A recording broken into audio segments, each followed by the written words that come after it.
So Genesis chapter 28, continuing on. This is one of the dreams we get to learn about that Jacob saw.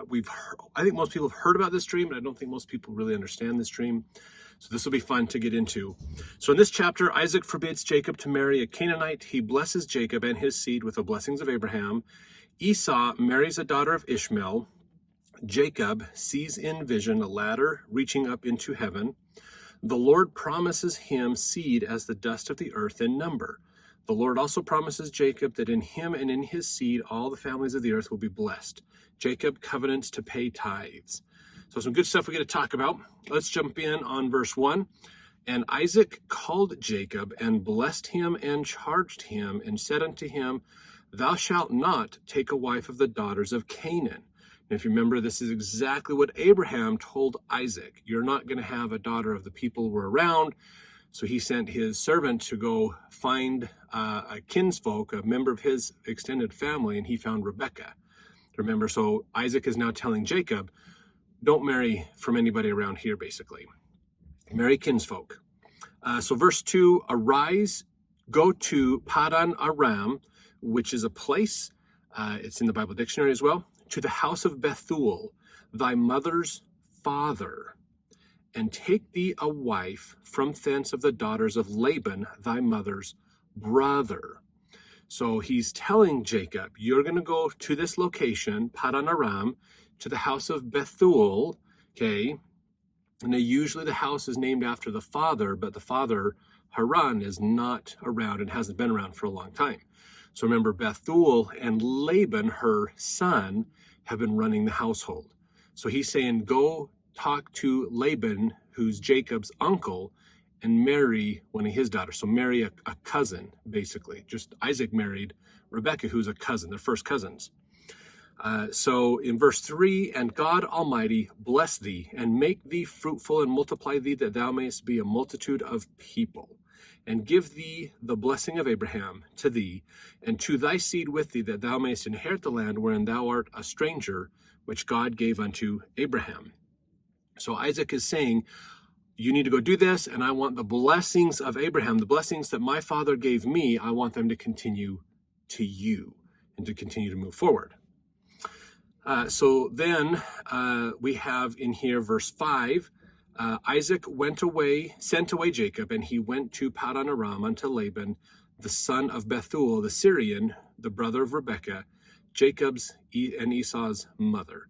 So it says Syrian here, but in 5a, the footnote in Hebrew actually means Aramean or Armenian probably. So not necessarily from Syria. Remember, that's where Abraham was sacrificed, so a little bit further east. But just kind of explaining the family relationship there. Now, verse 6, when Esau saw that Isaac had blessed Jacob and sent him away to Padan Aram to take him a wife from thence, and that as he blessed him, he gave him a charge, saying, Thou shalt not take a wife of the daughters of Canaan. And that Jacob obeyed his father and his mother and was gone to Padan Aram. And Esau, seeing that the daughters of Canaan pleased not Isaac his father, then went Esau unto Ishmael, and took unto the wives which he had Mahalath, the daughter of Ishmael, Abraham's son, the sister of Nebajoth, to be his wife. So Esau realizes that, of course, remember we heard that Jacob he ended up getting the blessing. The scriptures show us that Jacob sneakily got that blessing, pretending to be Esau. Remember when, because Isaac is blind, could have like a cataracts or another problem that's going on. So Esau's still upset. He realizes that now Jacob has got his dad's blessings. He's going back to get a wife of the family, a cousin. So he decides, you know what, I'm going to do the same, but not go after the same one. I'm going to go to Ishmael, who is Abraham's oldest child, if you remember right. Okay, that was Ishmael was the son of Abraham and Sarah's handmaid. Remember, Sarah's servant. That was Abraham's first child. So he goes and he talks to Ishmael, and he marries one of Ishmael's daughters, basically. So he's not. This is what's interesting is, so Ishmael and Isaac are half brothers.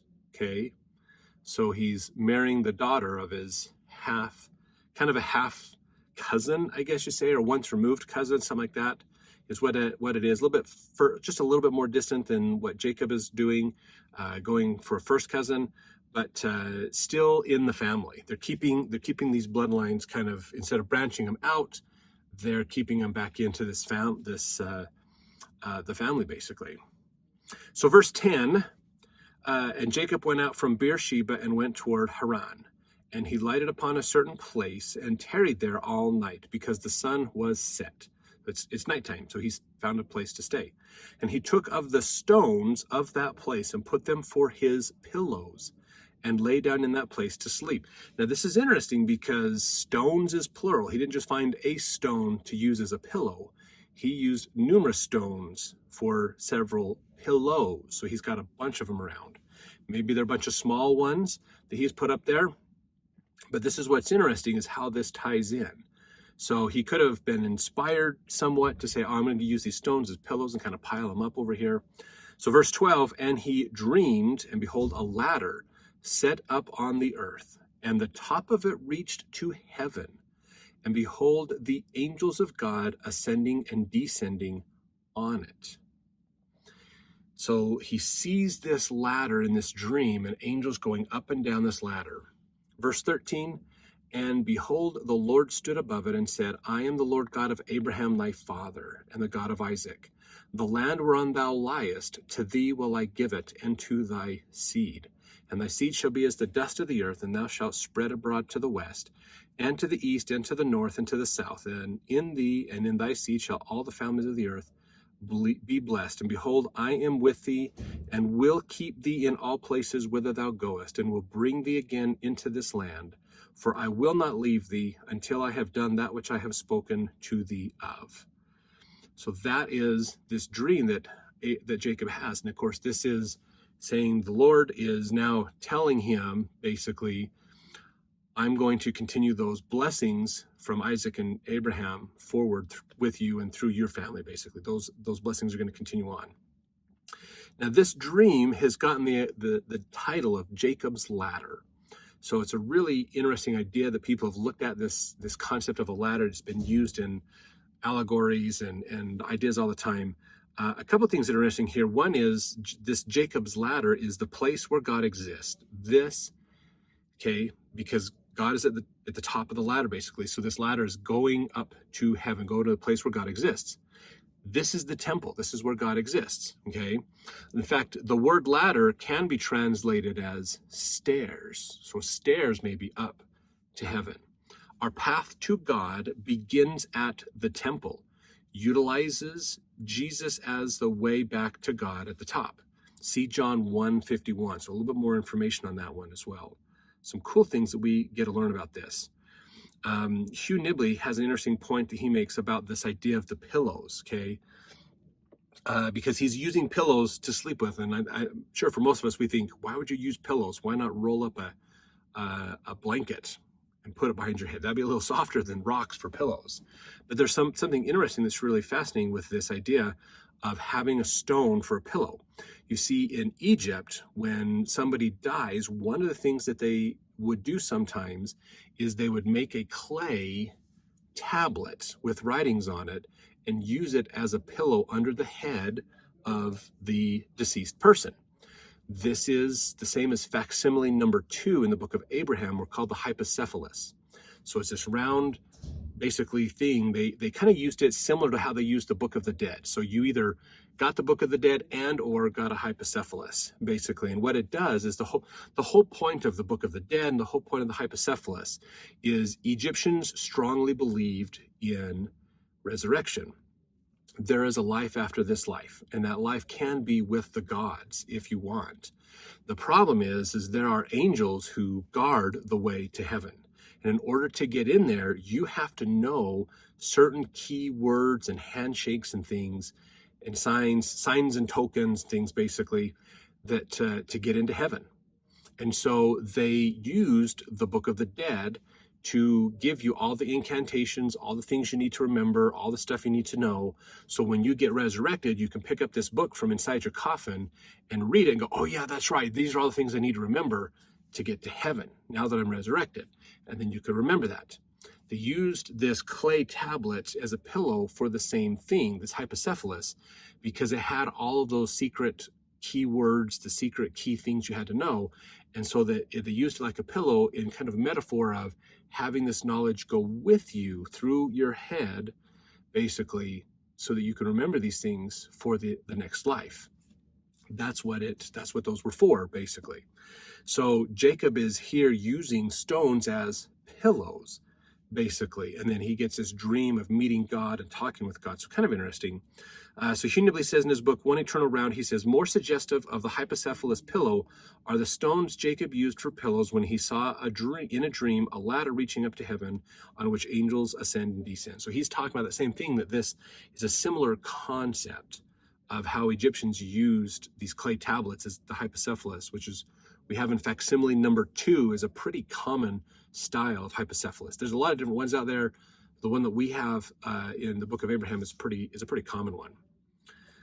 Okay, so let's go to verse 16. And Jacob awaked out of his sleep, and he said, surely the Lord is in this place, and I knew it not. So he didn't realize that the Lord was with him and understood this location and that it would be given to him. Verse 17, and he was afraid and said, how dreadful is this place? This is none other but the house of God, and this is the gate of heaven. So he believes that there's some sacredness to this. He didn't realize what was going on. Verse 18, and Jacob rose up early in the morning and took the stone that he had put for his pillows and set it up for a pillar and poured oil upon the top of it. And he called the name of that place Bethel, which is in the Bible dictionary, but the name of that city was called Luz at first, which is in the Bible dictionary as well. So this is, he basically kind of builds an altar. He kind of stacks these up, kind of as symbolic of what his dream was, this Jacob's ladder, or stairs really, and anoints him with oil basically to consecrate that place. This is a special place, very important place to be. Verse 20, Jacob vowed a vow saying, if God be with me and will keep me in this way that I go, and will give me bread to eat and raiment to put on, so that I come again to my father's house in peace, then shall the Lord be my God. And this stone which I have set for a pillar shall be God's house, and of all that thou shalt give me, I will surely give the 10th unto thee. So he's talking in here, of course, that if this is true, then this is a holy place. We'll make this a sacred holy place for a temple, for a place where the people may come to commune with God. Basically, we're gonna make this an important place, and he will give a 10th of all of his stuff to God. That's a tithe. Tithe means a 10th. So he's giving of his substance to help further the work of God forward, basically, with these things that are going on. So really fascinating ideas and concepts we have in here this week. So in chapter 29, we got some more fun stuff coming on as we learn more about Jacob and start to get into the story of his wives and how this comes together. And it's kind of interesting to get into. So look forward to seeing you then.